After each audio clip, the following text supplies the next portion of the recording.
मैं उस माटी का वृक्ष नहीं जिसको नदियों ने सींचा है। बंजर माटी में पलकर मैंने मृत्यु से जीवन खींचा है।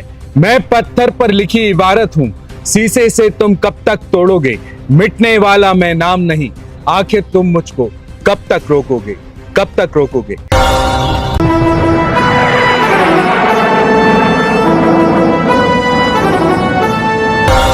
नमस्कार, मैं हूं आपके साथ में भूपेंद्र सिंह और आप रिपब्लिक सागर मीडिया के साथ में हैं।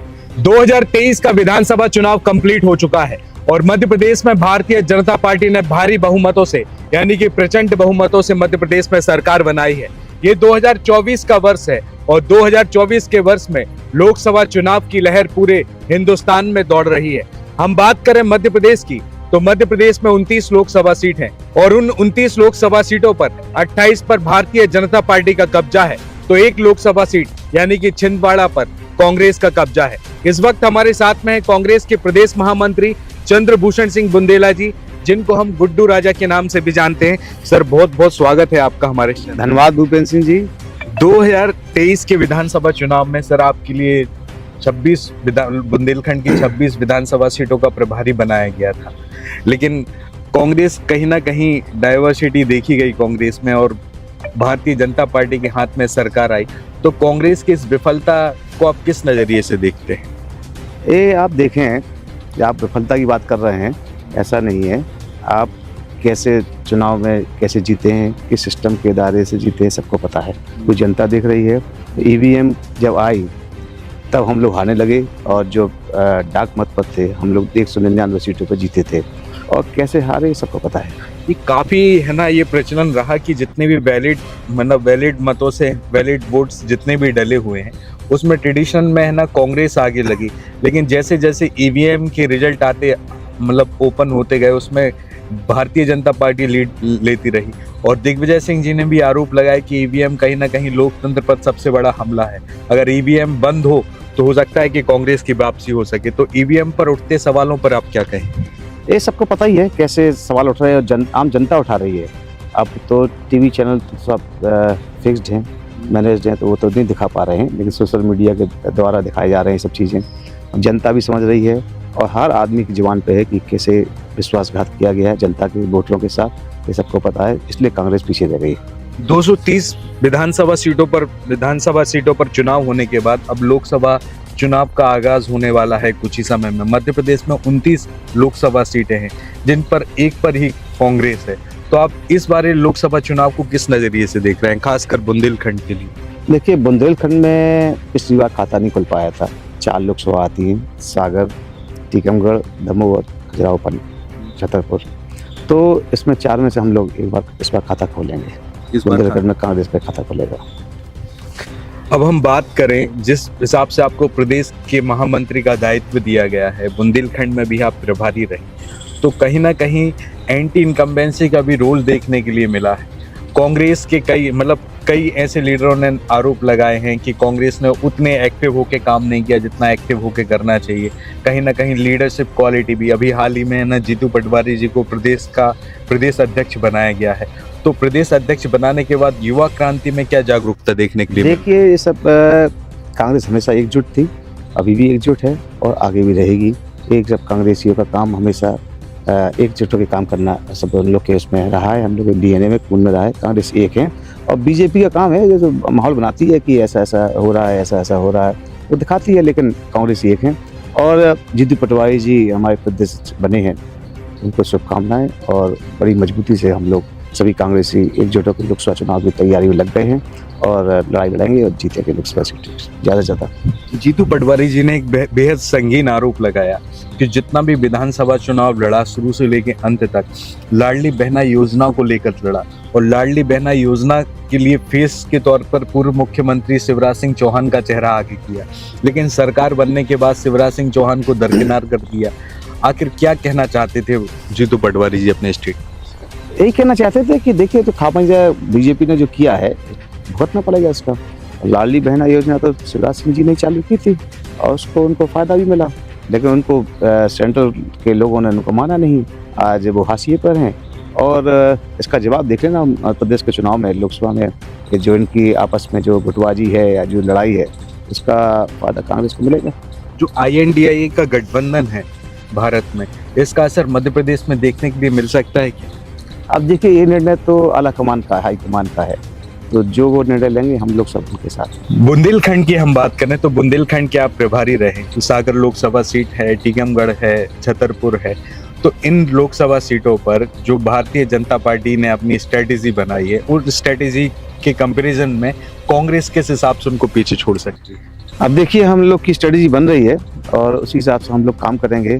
जल्दी ही हमारे प्रदेश अध्यक्ष जी और सभी बड़े नेता बुंदेलखंड का दौरा करेंगे और उसके हम लोग रणनीति बनाएंगे और पार्टी मजबूती से चुनाव लड़ेगी। इस बार हम लोग एक 2 सीटें जीतेंगे बुंदेलखंड से, तो खाता खुलेगा कांग्रेस का। एक सवाल और पूछना चाहते हैं, जो अभी मतलब जो कानून बिल पारित हुए थे अभी पूरे भारत देश में, और ड्राइवरों की हड़ताल भी देखने के लिए मिली थी, मध्य प्रदेश में भी देखने के लिए मिली थी, बुंदेलखंड में भी देखने के लिए मिली थी, तो ये नए कानून है, इनका विरोध आपकी तरफ से मतलब इतना विरोध क्यों हुआ है? और जो ड्राइवरों के लिए जो एक कानून बनाया गया है जिसमें है ना, कैजुअल एक्सीडेंट पर 10 साल तक की कैद हो सकती है और 7 लाख रुपए तक का जुर्माना हो सकता है, क्या आपको लगता नहीं कि सरकार को ये कानून निकालने से पहले ऐसे लोगों से बात करना चाहिए था पहले? ये देखिए, इनका एक तानाशाही रवैया कभी का नहीं, शुरू से चला आ रहा है।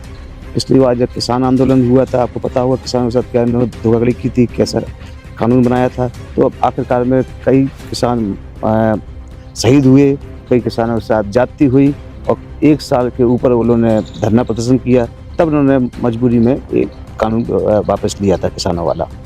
अब वही, क्योंकि ये किसी से पूछते तो है नहीं, सीधे अपना निर्णय थोप देते हैं। अभी बिना जानकारी के, बिना डिस्कशन के, बिना वार्तालाप के, बिना ड्राइवरों के साथ बैठक करके, उनके एसोसिएशन के साथ बिना बैठक करके इन्होंने अपना कानून थोप दिया। अब उन्होंने कानून बना दिया, जैसे आपने बताया कि ड्राइवरों के साथ ये धोखाधड़ी है। अब उन्होंने लोकसभा में पारित करा लिया, वहाँ से पास करा लिया, राज्यसभा से पास करा लिया और राष्ट्रपति जी की भी मोहर लग गई। अब कानून बन चुका है, अब लागू नहीं कर पा रहे हैं। लागू तो होना ही है, अगर वापस नहीं लेंगे तो वापस लेना इनको जरूरी है और लेना चाहिए कि ड्राइवरों के हित में। और कि वो बेचारा ड्राइवर कितना पैसा कमाता है, 7 लाख रुपए कहाँ से आएगा वो उसके पास?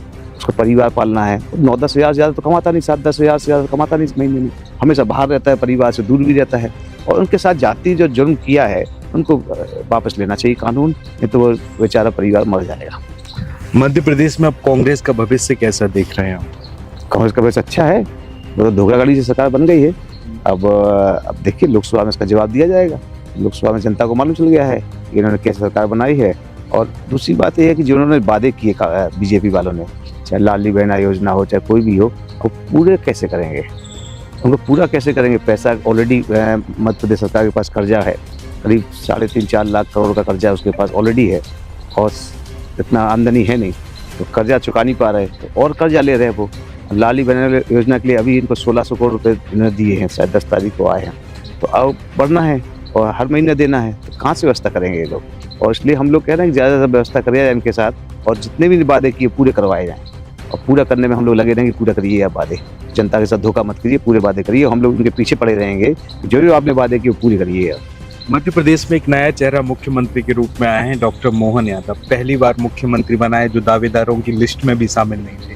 तो आपको क्या लगता है कि ये मुख्यमंत्री मध्य प्रदेश को एक नया चेहरा दे पाएंगे? जिस हिसाब से भी आपने बताया कि मध्य प्रदेश के ऊपर 3.5 से 4 लाख करोड़ का कर्जा है, तो इस स्ट्रेटेजी में वो है ना समाहित हो पाएंगे? अभी देखिए, डॉक्टर मोहन यादव जी मुख्यमंत्री बने हाल ही में, उनको हमारी शुभकामनाएं।